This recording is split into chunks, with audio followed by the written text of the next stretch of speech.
Barry Svrluga, a News and Observer alum, now a sports columnist with the Washington Post, joins us on the Adam Gold Show. Thank you very much for the time, sir. I know there's a lot going on in the nation's capital, so let me just start with Terry McLaurin. How much of a problem right now is this for Washington with second-year quarterback and Jaden Daniels and all the momentum that they're carrying from last year to this year?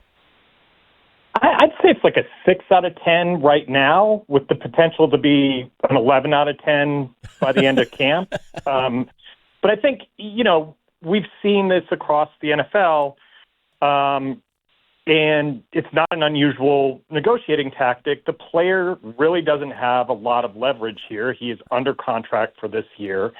He would like to be more fairly compensated, where he feels like he fits in the stratosphere of NFL wide receivers. It's pretty clear if you look at this deal that the Pittsburgh Steelers gave DK Metcalf, who they traded with Seattle for, like a 4-year, $132 million deal, which in the NFL is, of course, false and fake. It's actually guaranteed at 2 years and $60 million.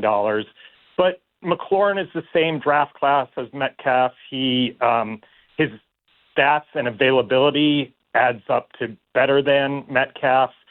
And if he's looking at, a north of $33 million AAV, that puts them into the top 4 receivers in the league. And while Terry McLaurin is just the most upstanding citizen and most prepared player and has done everything that he's asked of in Washington, he's not a top 4 receiver in the league. Right. So it's easy to see where the impasse is, because McLaurin can say, that team gave this dude that deal and I'm better than him. And the team can say, just because one team made a bad deal doesn't mean we have to. So we're still a long ways from the September 7th start of the season. Terry is the kind of guy that is going to be prepared.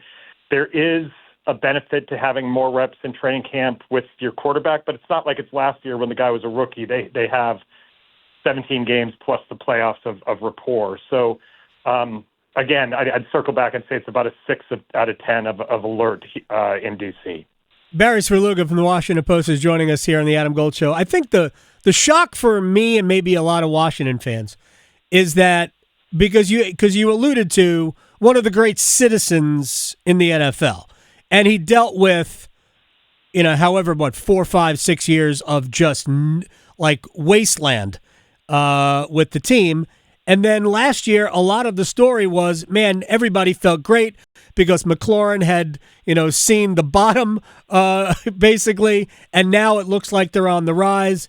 And it's almost a culture shock because you didn't expect a player like McLaurin to hold out or hold in. But you said that the team has all the leverage. What's behind McLaurin? And doesn't that give McLaurin some leverage in this situation? Yeah, I think that Terry has 2 things going for him. One, there's no ex-receiver or guy you're going to line up on the far boundary that's in Washington's camp that can hold a candle to him. Right. He is their most important target, and he knows that, and the team acknowledges that. I think that's, this entire thing, all the public statements have been, started with, look, we love Terry. Dan Quinn, the coach, has said that repeatedly because he's the one who has to face the media every day. Adam Peters, the general manager, who opened camp saying, we want to get something done. It's not that the team wants him to play out the final year of this deal. They'd like to get something done, but they'd like to get something done at a price that makes sense for them. The other thing that McLaurin has going for him is what I said initially and what you alluded to, the kind of model citizen thing. And while that is not quantifiable, it does matter in this situation, not just, it's not Adam Peters and Dan Quinn's fault that Terry McLaurin was drafted by Jay Gruden and Bruce Allen and then lived through the mayhem of Ron Rivera. And this is the first year that he will have in his career where he will start the season with the same quarterback as he had last year, which is kind of a stunning thing to say for somebody who's entering his sixth year.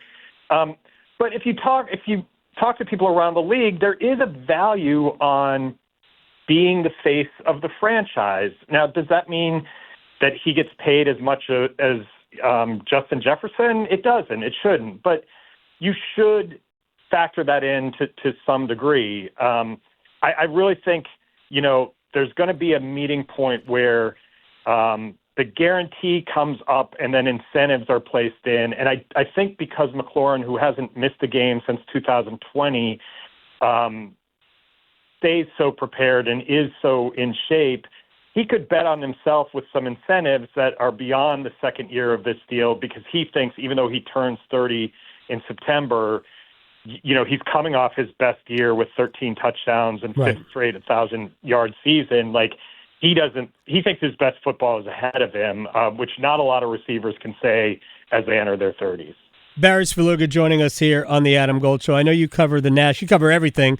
And way back when I was at the University of Maryland, Thomas Boswell gave a lecture based on his book, How Life Imitates the World Series, which was a phenomenal read.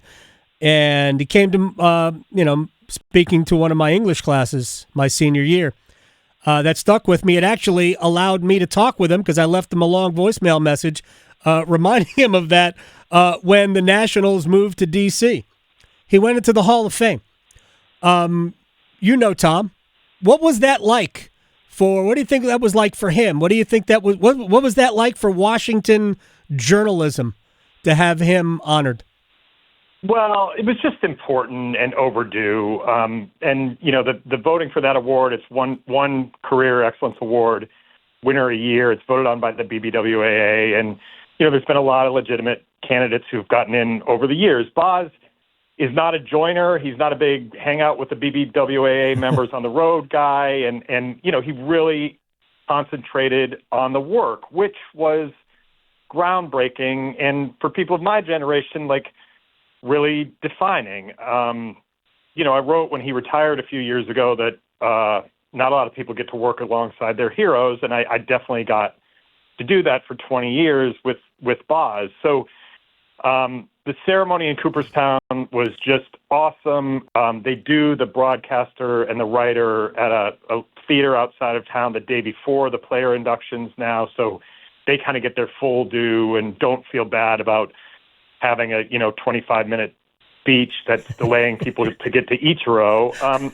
And he was soaring, and we were just thrilled for him. And the other writers who helped us get this across the finish line, Jason Stark and Tim Kirchen and Dan Shaughnessy from the Boston Globe, we're all there and all thrilled. And then, that weekend is just super special. If you're an invited guest or you're covering it, the highlight is you get bussed from the hotel along the lake into town through the parade route before the Hall of Famers get there. And then you have a reception in the hall where the plaques are with all the living Hall of Famers. So, I'm sorry, George Brett, I elbowed you while I was reaching for some prosciutto. Wade Boggs, I am in line behind you for a beer. It seems like you're getting a few. It's just a treat. And Boz was soaring, and we were all thrilled to be there. Oh, man. All right, I've got literally a minute, maybe a minute and a half. I'm going to ask you a two-part question. A, does baseball need a salary cap? B, will it have one? It's not something that I think the players should be as dug in on as they are. The other three major sports obviously have them in North America. Their players have gotten rich. Even if you look at the NHL, that is bumping. That salary cap is bumping up in a way that guys are going to be able to make more money than they have in the past. I do understand the idea that particularly in the NBA, there is a disparity between, the top guys making north of $50 million a year and even guys that are heavy rotation pieces making a fraction of that. But I think there's a way where a floor and a cap really probably becomes the best way to handle this. I wouldn't say that in a room with Max Scherzer and Bryce Harper because apparently they'd want to put their hand around my throat. But what it means, Adam, is I think we're really headed for no baseball for some period of time in 2027, and I hope the people who run the sport and play the sport understand that it's not in such a position that it can really withstand a prolonged shutdown. Here's my response to that is I have a hard time seeing teams like the Pirates, A's, Rays spending to the floor. Because the floor is going to have to be. I understand that, but the floor is going to be $150 million. Got to start there, something like that. I mean, it's a lot, but I think you're not going to get a cap without a floor. Right. I mean, that just doesn't seem possible. Yeah. So with the amount of revenue that's in the game, to me the floor would have to be in the $150 million range, and I mean half the league right now is below $150 million in terms of at least it was last year. 2024 salaries, half the league was below. Actually, half the league was below 170. Barry, I appreciate your time. Barry Svrluga, Washington Post. Love to do it again. Enjoy the rest of training camp. Thanks, Adam. Appreciate it anytime. You got it. Barry Svrluga here on the Adam Gold Show.